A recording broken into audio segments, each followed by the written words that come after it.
Yeah, they loaded quickly enough, no worries. Hey, hi, hello, welcome back, Alexandrian Codex. It's, early, late, 2:46 a.m. on November, Wednesday, 19th, 18th, 2021. So, let's knock out a little more Stardew Valley. Alex, it's been a minute since you streamed. Yeah, you know, that's actually true. Oh, not that long of a minute. But it has been, a few days anyway. I am doing very well. Very well. A little tipsy. But it's been long enough since I had much to drink that it's just a little bit. Had a very fun date tonight. That went very well. And I was, I was worried about it beforehand. So it was super nice to just have a good time and be feeling all sorts of positivity and affirmation. It's pretty dope. I've had 2 very good dates this week with 2 people that I've had a lot of fun with and am looking forward to seeing again. I'm happy. I'm happy. It's nice. It's nice to not feel like a bitter, broken monster of a human being. I mean, I might be, but it's nice being like, oh, I can get feelings about people. Oh, I can get strong feelings about people. Oh, wow.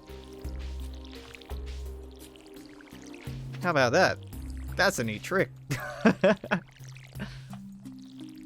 Because, I'd had obviously last relationship was long and rocky, and then I was in a position where I was working nights and it was hard to date people.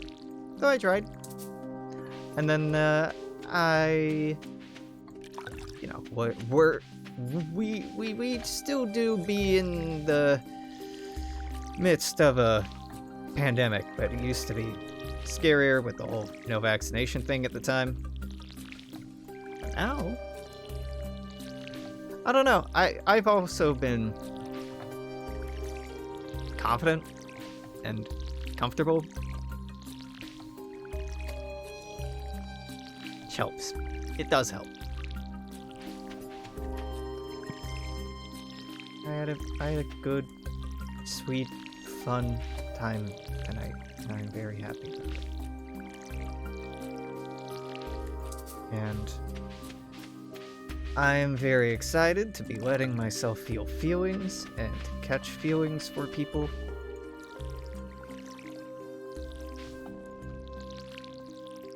That's really about it. That's really about it. Just pretty jazzed about that whole situation. Hey Alex, aren't you supposed to be looking at jobs? I don't recall that. No. Who told you that? I've got emails asking me to schedule interviews. Some fucking people have kept calling me after like a month for a couple positions, and some people are still all up in my DMs or emails being like, oh hey, you just wanted to check in again. I'm like, but buddy, come on, don't make me do this.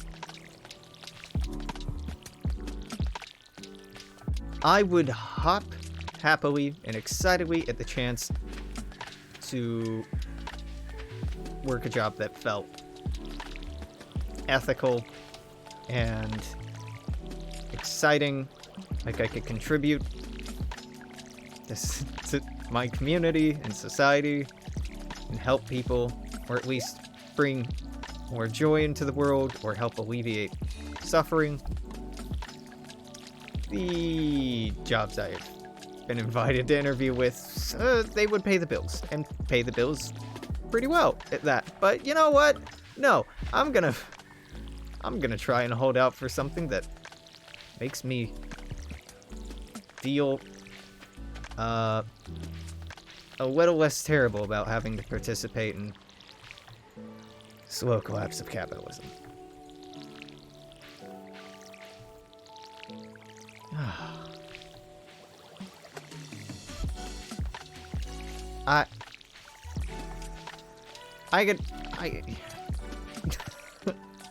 I could go off on, like, any number of things right now. I don't really feel especially inclined to. There's nothing that's driving me insane. I mean, the whole capitalism, am I right, fellow teens kind of thing, but it's not... I don't know, I'm coping well, I guess is my takeaway. I'm coping pretty well right now.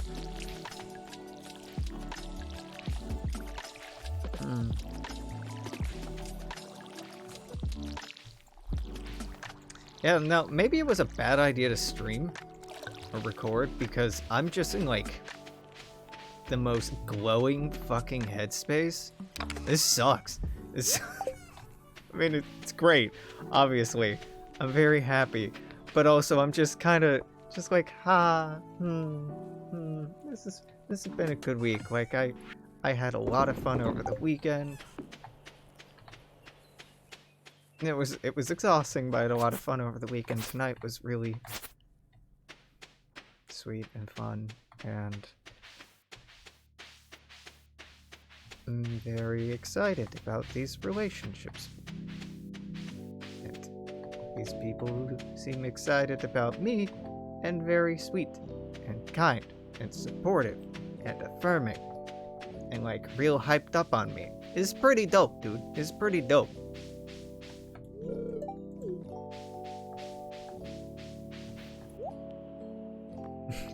Like, when I was getting ready, that's kind of cool. I mean, it's very childish, but I still dig it. When I was getting ready today, for my date, I was trying to pick out what, motherfucker, what are they called? Tights? Stockings? Stockings is probably the right word. Whatever. To wear. And when I was getting out of the shower, I was jokingly flirting with someone I had a crush on, and still get like goo-goo-eyed over,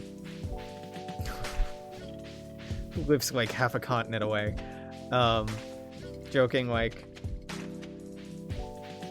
she had brought up having one of the same pairs as me. And I'm like, oh, well, you know, be a lot of fun to match, wouldn't it? Being like, haha, I'm gonna like jokingly flirt, and we're both gonna do the kind of like doe eyes at each other, and then this'll end there. Nope. She doubled down, and then I'm like, well, okay, I'll double down. I'm getting ready for a date.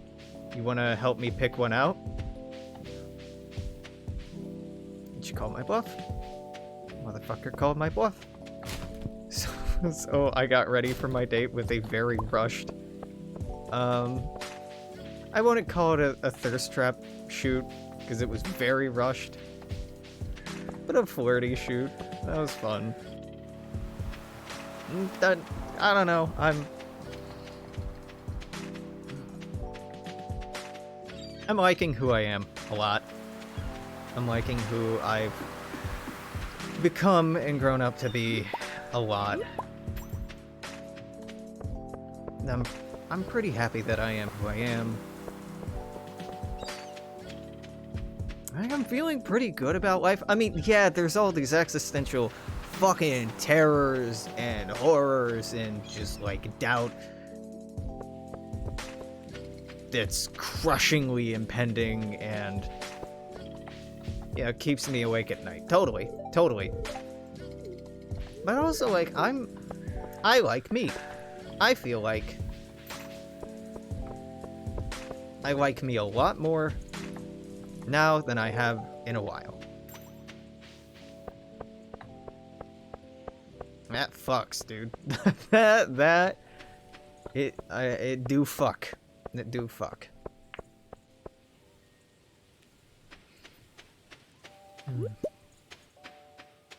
I should check in with my friend. I've mentioned a couple of times I have a old huge crush from college who is planning on moving here. I should check in about that. No, Alex, no.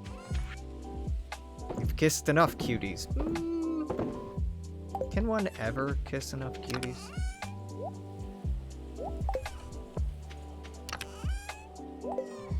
I don't believe it. I don't believe so. Yes, obviously you can. Obviously there's an upper limit where it becomes intolerable. I was talking about this even earlier in the week, being like, I'm feeling kind of burnt out and I'm struggling with, oh god, there's so many people I need to respond to. But you know what? No, I'm glowing and I'm gonna keep glowing. And yeah, I gotta respond to people, but I'm excited there are other people who I'm interested in, they're interested in me, and even if nothing comes of these other conversations, or even the people I've gone on dates with, I'm really happy to know that they exist. It's an affirming experience and somewhat helps to balance and restore my faith in humanity. Having good times with cool people is cool. It fucks and it gives me the will to live. And even if it's temporary, and it will be because everything's temporary, that doesn't negate or take away from its value. If anything, it adds to it and amplifies it. Take that, negative thoughts. But I'm kind of making a bit out of this, but seriously, that was a hard thing for me to come to terms with. And I feel like it's a hard thing for a lot of people to come to terms with. You know, the inevitable end of most relationships. No, of every relationship. I'll double down on that. The inevitable end of every relationship. Well, Alex, some people are married for life. Yeah, for life. One of them dies first. We all die alone. Every relationship ends at some point. No friendship lasts forever. No relationship lasts forever. I mean, God, for some people, a relationship can last their entire life. But for the other person in the relationship, it might not. And it's not bad. It's not bad. That's not something to be afraid of. It's not something to fight and run away from and keep you up at night and make you cry and scream and wail that, oh, I'm gonna be alone and nobody loves me. No, like, tons of people have loved you in your life. Or at least some people have loved you. Someone has loved you. And somebody else might. We touch a lot of lives. We interact with a lot of people in our time.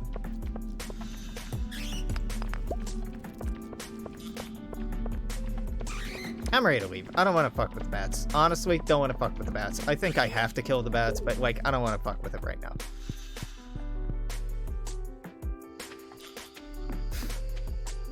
So fuck you, fear of dying alone. No. No. I'm going to. And that is scary. But I haven't lived alone. I've been really lucky. I've met some amazing, inspired people. I've met some fucking weirdos.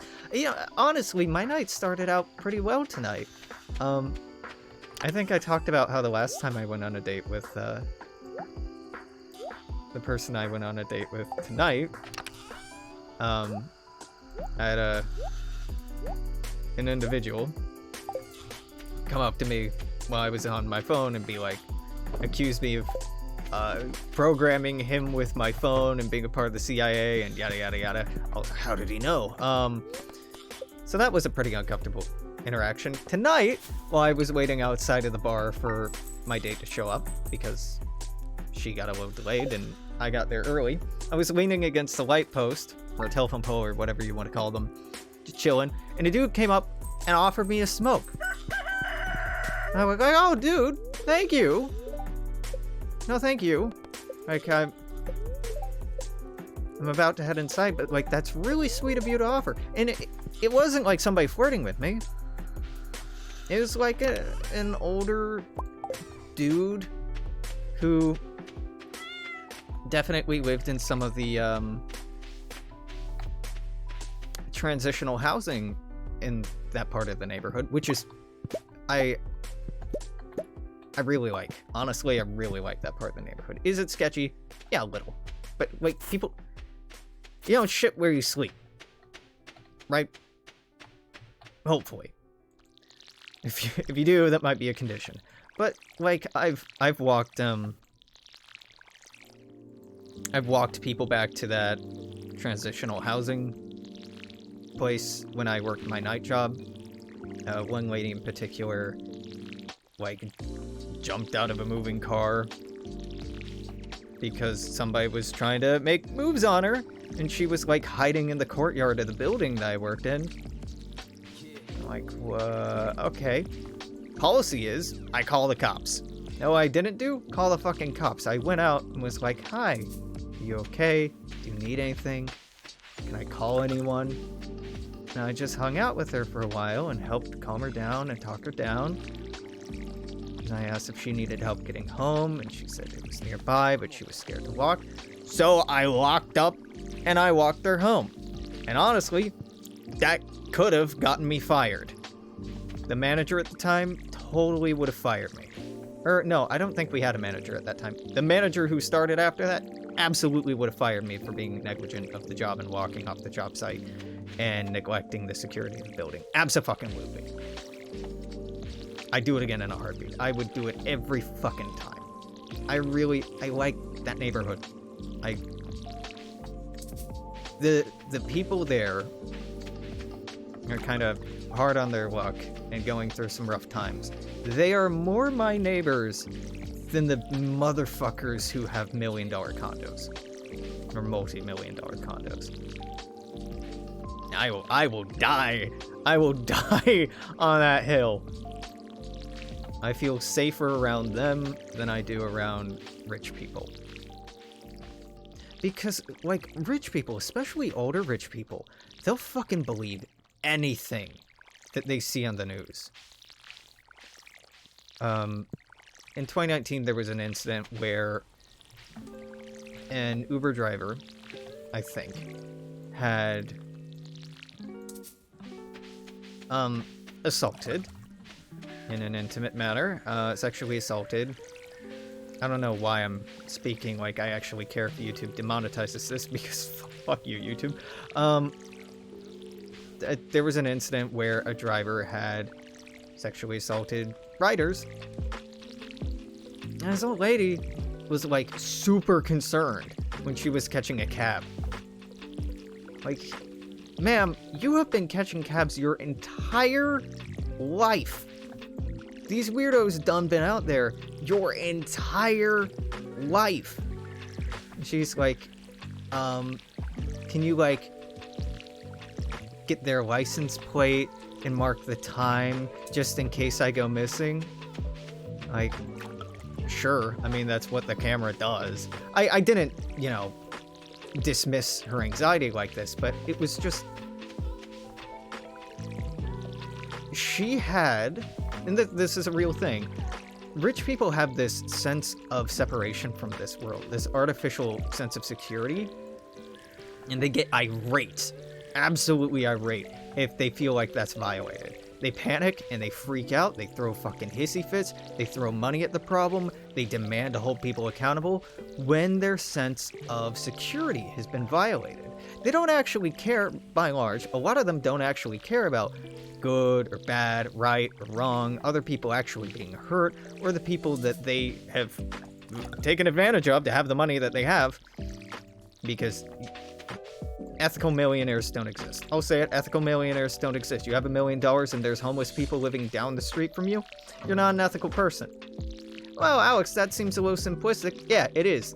Housing is a human right, and if you're in a position to help somebody secure housing and you're not doing it, if you're in the position to help people who are cold or hungry and you're you're not at least doing fucking something. No, you're a bad person. You're a bad person. I'll die on that hill. But they'll just believe anything they're fed by the news, and then panic. I mean, that was the real crime of 9/11, for example. The real injury and insult to the United States wasn't the people who died. Most Americans don't give a shit. We have 1,000 Americans still dying on a daily basis. Ain't nobody give a fuck. What they care about, boomers, and particularly rich boomers, they care about their sense of security. They care about their sense of protection and, specialness. And that's what was threatened, because it was a financial institution at the heart of a financial district in a part of town that was for rich people, by rich people. And they felt safe and protected there, literally elevated above the masses around them. That was the crime. It was a class crime, and that's why they reacted so fucking seriously. You see people get fired up about the Boston Marathon bombing? Yeah, a little. Not nearly as much. You see people get freaked out about Nashville Christmas bombing this last year? Not really. And yeah, there's a major difference in the total, like, body count, right? But again, thousands of Americans are dying on a daily basis from COVID, and we don't give a shit. They don't give a shit.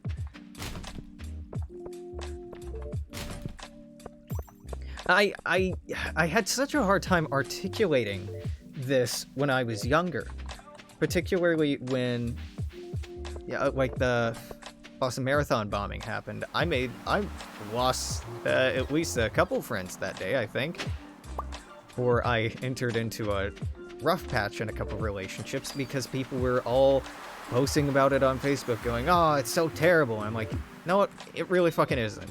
Like, things like this literally happen every day all over the world, and you don't bat a fucking eye. You only care because it's shattered or disrupted your sense of normalcy and your sense of security. You only care because this scares you and it makes you feel vulnerable. You don't give a fuck about those people. And, may surprise you to learn that most people don't like being called out on that and get very indignant, like, well, of course I care, or, well, you can't be upset about everything all the time, and they react and they push back and they like get very confrontational about, well, no, actually, I'm a good person and I totally care, and this is just me care. No, you fucking don't. You fucking don't.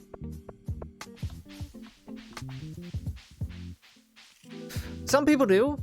Some people do. People who actually spend time, money, and energy and dedicate their lives to helping mitigate suffering, to help advocate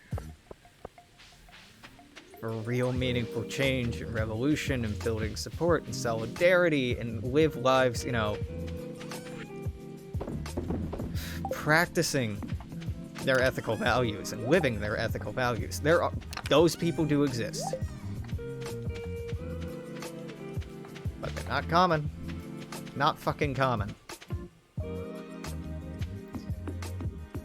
At least here in the United States, there are so many fucking shitlibs that do identity politics and performative outrage and performative empathy.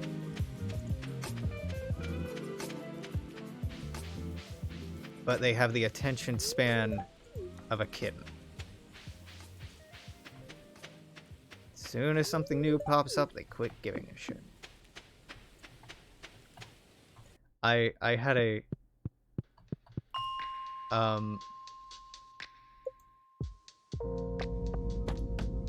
we were engaging in pillow talk. That's a polite way to describe the headspace I was in tonight, and I don't know why, but I started talking about the protests, and I started talking about last year. I know why, because the other person lives in the same community as me and had some level of involvement, and that's as specific as I'm getting. It's a vulnerable subject, and I felt safe with this person and close to them, and I was sharing a little bit of trauma, alright? I was sharing a little bit of trauma.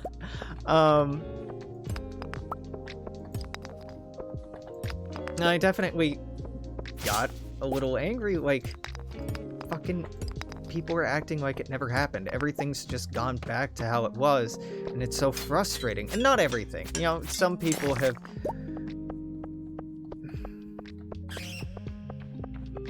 taken steps in organizing, taken steps in materially benefiting marginalized communities, made ideological changes. I mean, minimally, materially, there are fewer cops on the street and the remaining cops are under greater scrutiny here in Seattle. Not because of anything done by fucking Jenny Durkin or really anyone else, which because so many of them left because they were being harassed. Good riddance. Fuck them. So maybe things are slightly safer. But I don't know. It's so frustrating living in a system, and this is a product of capitalism, but it's also a product of empire and nation building and just having a status quo for a society, a culture, is the inertia and the bitter emphasis and importance of social reproduction, of day after day after day reproducing the same things as the day before, more or less. This idea that trains run, electricity works, water's clean, you know, all these services have to happen for society to function in the way that it currently does. And the inertia of this socioeconomic system perpetuates it. But not just the inertia of it, right? There are forces and parties, like, say, the police or the military, that are actively involved and actively invested in maintaining and perpetuating the current system. Is it because they're necessarily benefited by it? No, God no. Most of the time, they are absolutely not. I mean, in some small way they are, but they're just pawns. They're just pawns. Some pawns and class traders, right? The social reproduction is very insidious because it's not intentional. It's not even fuck yeah, rain day. Fuck yeah, rain day. It's Foucault God damn it, writes about this. I couldn't decide what tense I wanted to use. Michel Foucault talks about this and writes about this quite a bit. Can't remember where Foucault writes about it, but I know Foucault writes about it. Foucault makes some interesting arguments, but like every fucking thing is a prison to Foucault. And there's some convincing arguments that like school is a prison. Society too is a prison in that the way that we are conditioned to think and act and raised to behave is also perpetuating, and that we imprison ourselves with these standards and expectations and conceptualizations of things like gender. You know, we box ourselves in and limit ourselves. We have internalized policing forces, internalized police voices, and, you know, internalized God, I can't remember the right term for it. It's been a while. Been a while since I read Foucault. It's a very real thing. Like, even movements that are in opposition or seemingly antithetical to capitalism can, and often are, subsumed by capitalism and become part of it. Become part of capitalist consumer culture.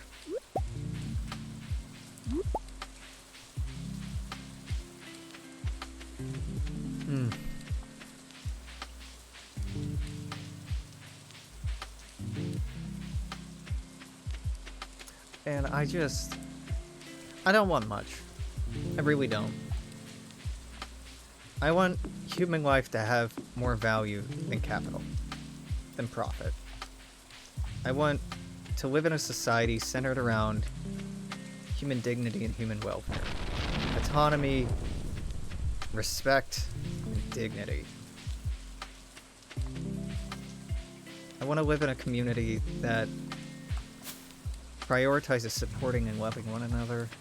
I want to live in a country that just minimally cares about human life. God, it feels like that shouldn't be that hard to ask. But it is. But it is. I was talking tonight about Iceland with my date. And I haven't been, she has. And I was talking about the percentage of people in Iceland that believe in trolls and elves and fae, and how fascinating I find it, and like stories of people interacting with local spirits. True or not, none of my business. Not my community, not my mythos, not my faith, not my culture, right? But I find it very cool and kind of mystifying, but also like, man, Iceland is pretty cool. Socially. The social programs they have, they're respect and decency. I don't know, like,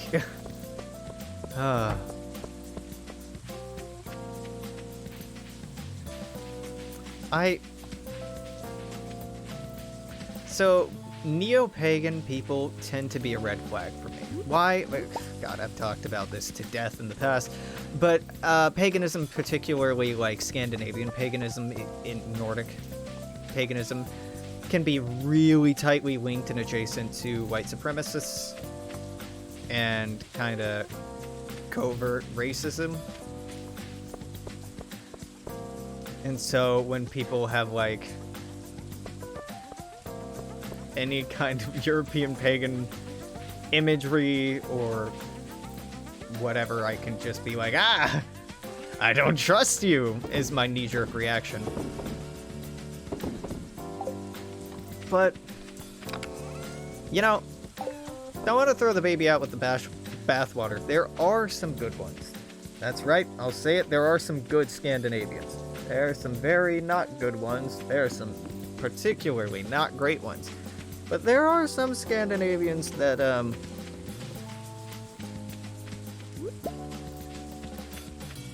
Scandinavian pagans particularly, who really take a lot of pride in the otherness of pre-Christian Scandinavia, and how that otherness gives them a sense of solidarity and affinity or affiliation, or, you know, being able to relate to indigenous communities, and not just in like a tokenizing, like, oh yeah, you know, I kind of get it, but in a way where they actually put their money and their effort and their lives where their mouth is. Yeah, no, I have a grudgingly growing respect for certain pagans. Paganism isn't particularly bad. I think it's fetishistic often, because the actual practices of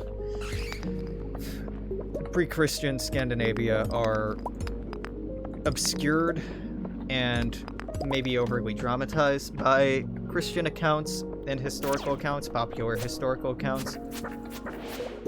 Even like the sagas of the Icelanders were post-Christian interaction. Like, there were Christian monks living in Iceland for a long time. Which is weird. If you really take monasticism seriously, it's a great spot for it, but like, goddamn.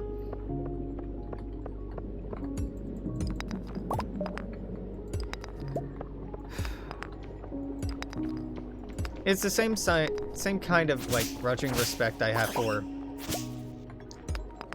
people who identify as witches that actually do political work and do materialism and don't just talk about the fucking moon and people's birth signs and say, ooh, yeah, I'm casting a hex on you, whatever, dog. Spell, hex, ain't feeding my family. Ain't putting a house over somebody's roof over somebody's head, or a house over their head. Not doing that either. And like, your heart can be in the right place, but respectfully, witches, what you do so often is the equivalency of thoughts and prayers. Those of you, however, as I have said, that actually like materially, physically contribute to supporting people, y'all can be comrades. Y'all can be comrades. You can be based. You are allowed. You are very allowed. And deeply appreciated. I like it doesn't just my begrudging respect for spiritualist folks and religious folks putting their money where their mouth is doesn't solely extend to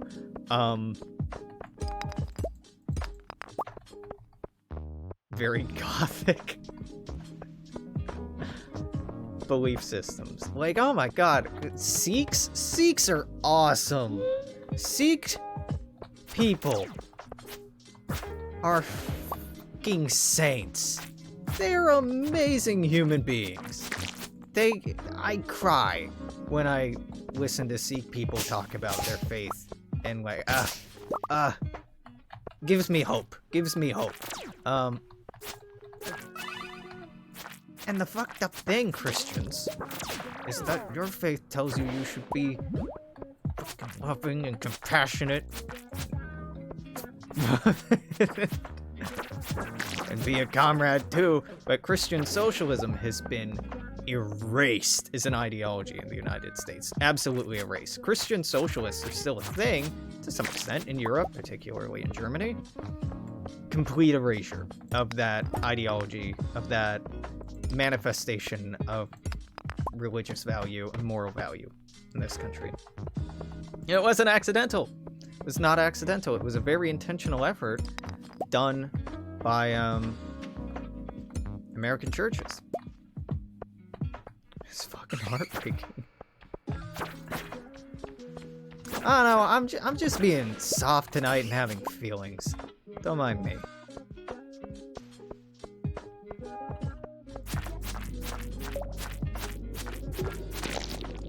What was I crying about earlier? Yeah, that's right.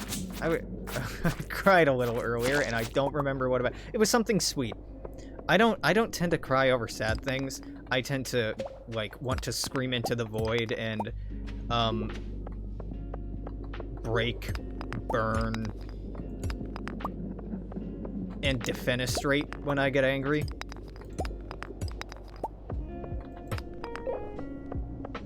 Or even sad.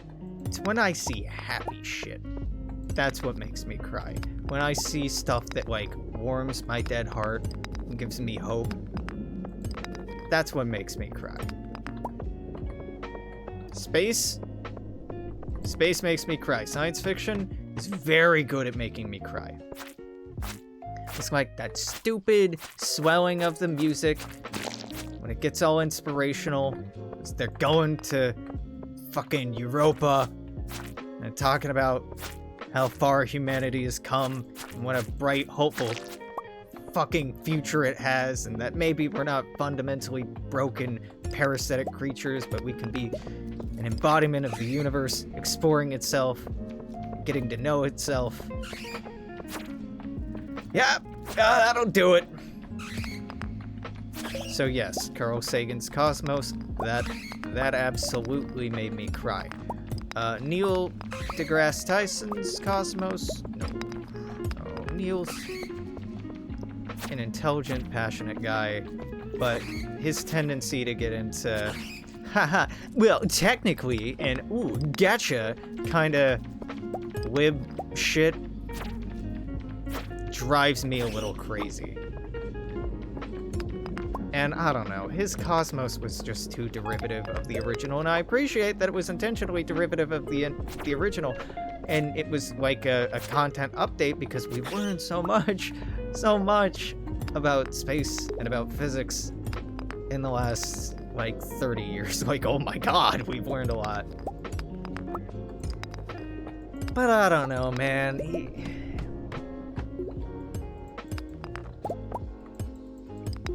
It's like when there's a new Doctor in Doctor Who. You were really attached to the last one. And a new actor comes in and they're good.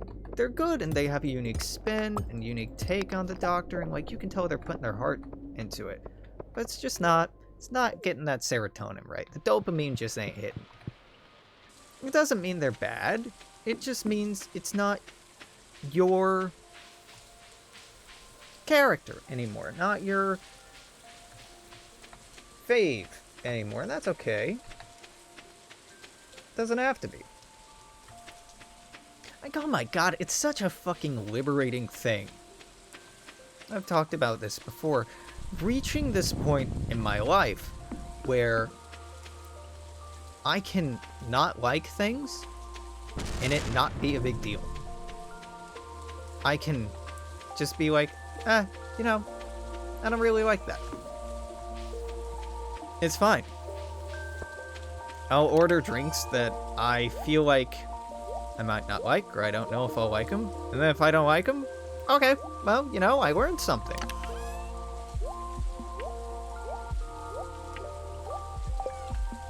And I really value, and I'm so grateful that I've grown into a person that, like, doesn't get mad when I don't like something, or doesn't get frustrated when something doesn't hit right, and I don't try to pretend like I like it or I get it if I don't. Instead, I'll just be like, I don't get it, but I tried it. Or I'll ask people who do like it or get it to explain it to me, or tell me why they like it, and that can help me learn to like it. God, life is so much better. You son of a bitch, Crow. That's fine. You know what? That's on me. I should have measured this out. I appreciate you exposing this vulnerability in my farm. You're doing God's work. Get the fuck out of here.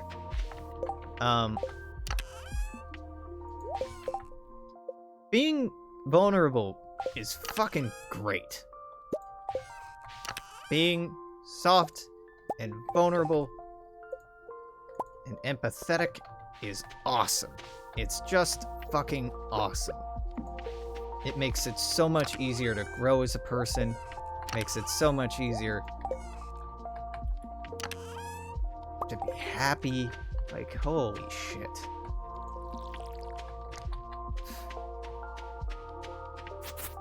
I've wasted a lot of time and a lot of energy, and a lot of life. Mine and other people's time, energy, and life. With being a pretentious asshole. Acting like I'm too cool for stuff. Acting like I don't like something because it's inherently bad or whatever the fuck. When I could have just been better. Could have just showed curiosity or interest, or not made my disinterest a condemnation of a thing. Or a judgment against something. Now, sometimes, right back on my bullshit, right? Sometimes that judgment is entirely justified, and I'm right, and I've never been wrong once in my life, and you can't prove otherwise. Don't clip it, don't clip it. Yeah, I mean, there's numerous video evidence of me being very wrong.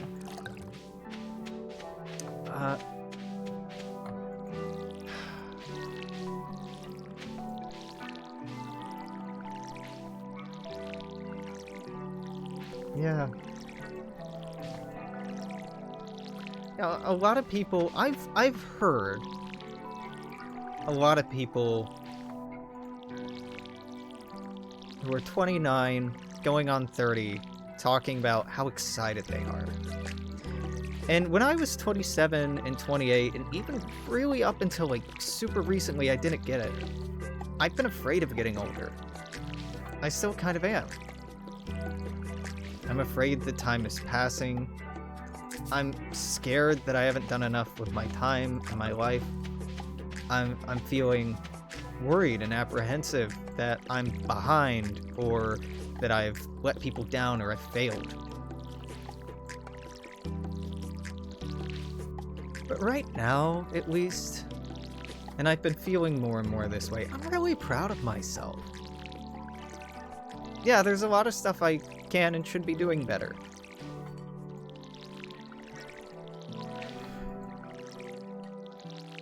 But like, I used to be so fucking sad and hurt and desperate and just miserable. Just miserable.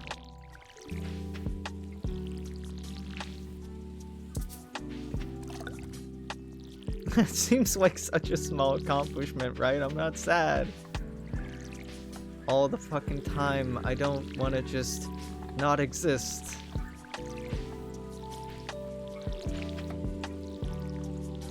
But honestly,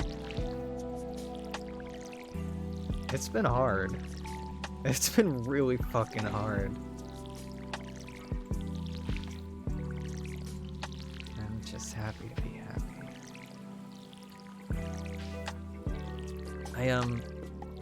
When I first moved to Seattle, I had a crush on one of my coworkers. Huge, embarrassing crush on her. And she didn't reciprocate it. And I just needed some time to myself, so I went down to water near where we lived, a canal, and just chilled there for a while. Cleared my head. I needed to be alone. She was like worried and panicking and texting me, trying to make sure I was alright, and yada yada yada.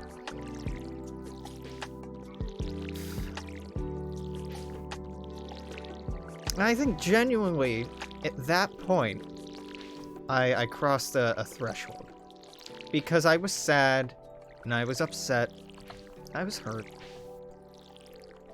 But it was okay. I've been sad and upset and hurt before. It would pass. And I didn't get hung up on it. I didn't get lost in it. I didn't get sucked down into it and start drowning. It's like, hey, I'm a little hurt. I've been hurt before. This is fine. I just need to be alone.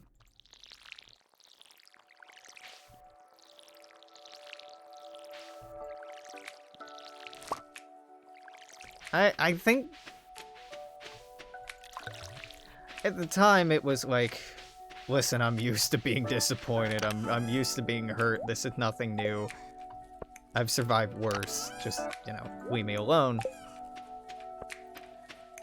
But the internalization of I've been through worse, I've survived worse, is such an important and powerful tonal shift psychologically. Going from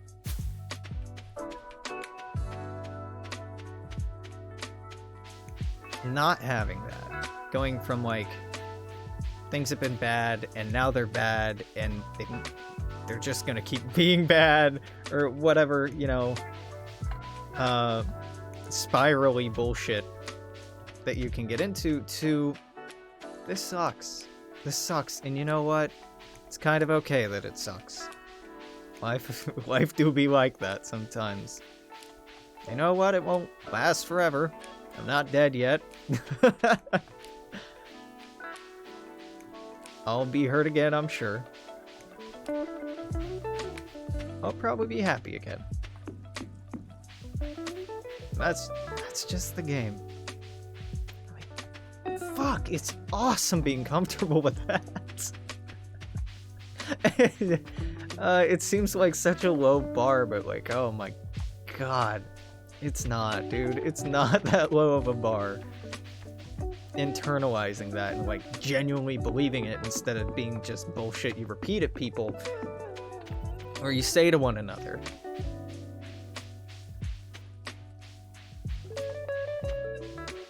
Especially after being incredibly mentally ill. Especially after struggling with just the most basic shit. Again, not perfect. I'm not fully cooked, right? Put me back in the oven. I'm not done. I don't want to front pretending that I'm done. But I think it's fucking important to pat ourselves on the back when we do a good job. Alright? Yeah, I do. And I feel like I've done a good job. And I'm not sorry for blowing my own horn. Pride is not a fucking sin. Pride helps people survive. Pride is only a sin if it comes at the cost of other people's well-being. Also, I don't really believe in sins, so, you know. Kind of hard for me to say that. What do you think about it? You look fashionable, Alex. You look like an anime character. Not a very relatable one. You look like a very good background anime character. Yeah, I don't know. It's been a good week. It's been a good night. Honestly, it's been like a really good month. Couple of months. It's been a pretty okay year. Not all of it. I mean, obviously I've had some pretty down and sad moments. Life can definitely be a struggle. Like, financially, I'm not in a great place. I'm okay, though. I'm okay. And that feels like a fucking victory in and of itself.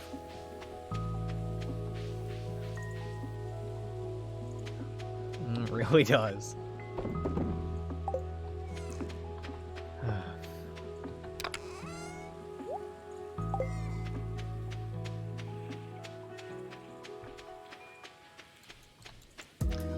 I don't think I'd want to go back in time and, you know, tell my younger, depressed self that it was gonna be okay. I wouldn't have believed me. No. Literally, if a time-traveling version of myself is like, hey, it's gonna be okay. I believe younger Alex's brain was so hopped up on hormones and endorphins that I would reject that undeniable reality.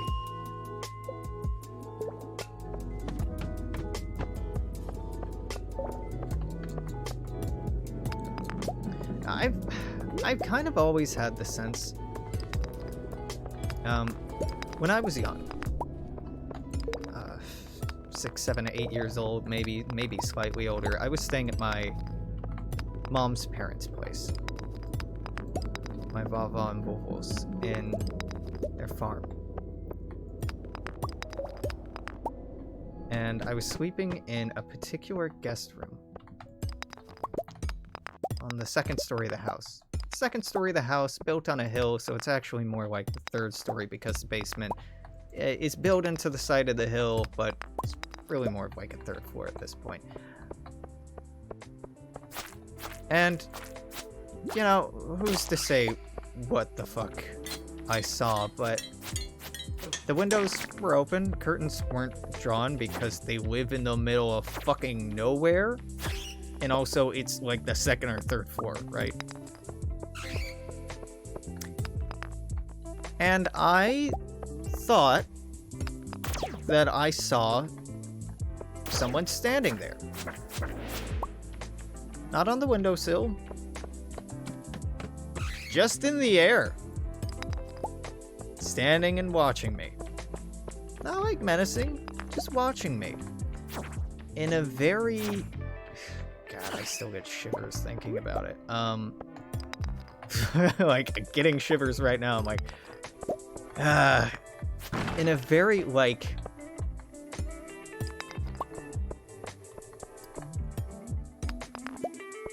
being watched kind of way. Being seen kind of way. Not inherently, like, judgeful or angry or wrathful or ominous or... anything bad, just, like, potent. And, literally terrifying. Terrifying. Terror in the sense of being in awe of power was what I felt. So in the back of my mind, I've always, like, low-key been like... Now, I can't remember what the person looked like or what they were wearing. Okay, honestly, what they were wearing was a color I don't have a name for and I can't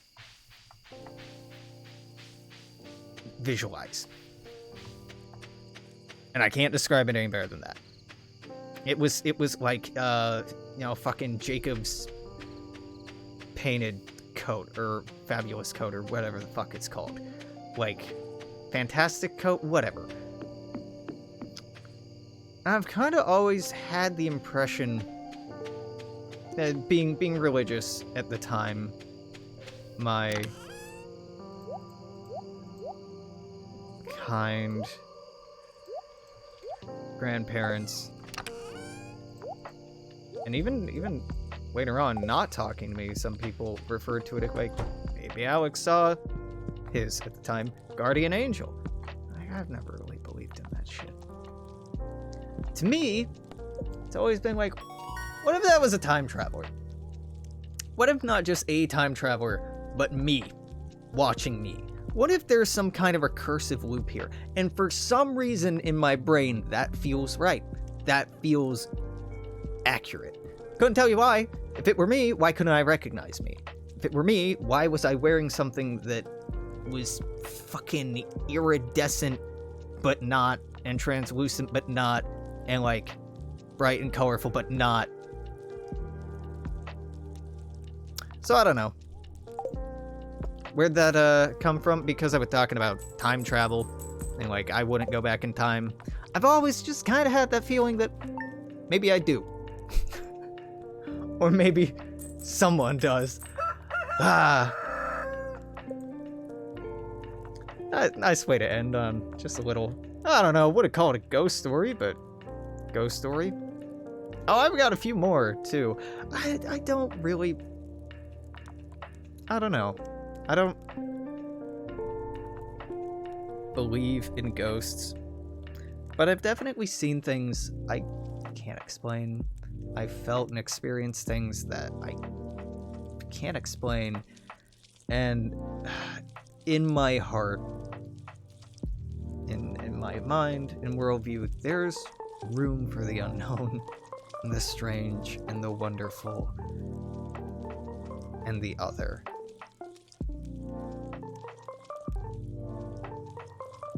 Maybe a quiet hope that it's real, and that the world is a more fantastic place than I already know it to be.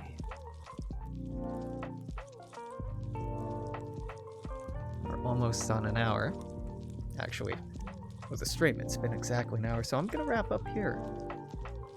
Until maybe later today, if you're on Twitch, and tomorrow, I guess if you're watching on YouTube, I'm gonna say toodaloo. Take care. Thanks for hanging out. Bye-bye.